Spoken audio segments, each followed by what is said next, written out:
Well, the first thing about working at the Det Ny Teater is that you are given a very, very high quality brief. It's nice that they don't talk about money, because you know that they won't stop you doing something because of the cost if it's worth doing. So it's a great plain canvas to start on. It is based on a classic animated movie by Disney, which is a great movie.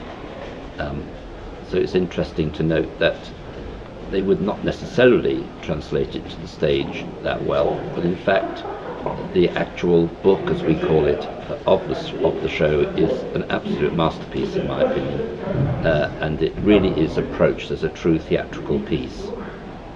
But it's just huge fun really, because the audience have to, those that come into the theatre already knowing the story, have to recognise that they're all playing inanimate objects.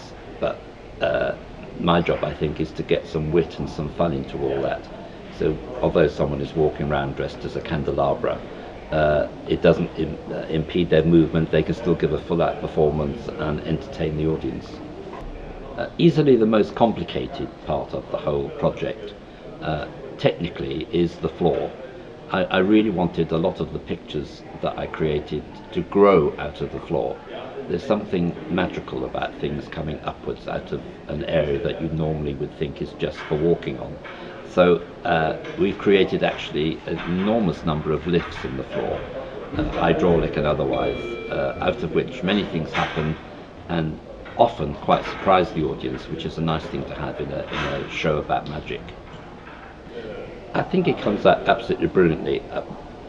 The sort of thing the audience don't need to know is that there needs to be a great collaboration between designers, directors, choreographers, etc. It's helpful to me that the director and the choreographer are the one and the same person, Lisa Kent.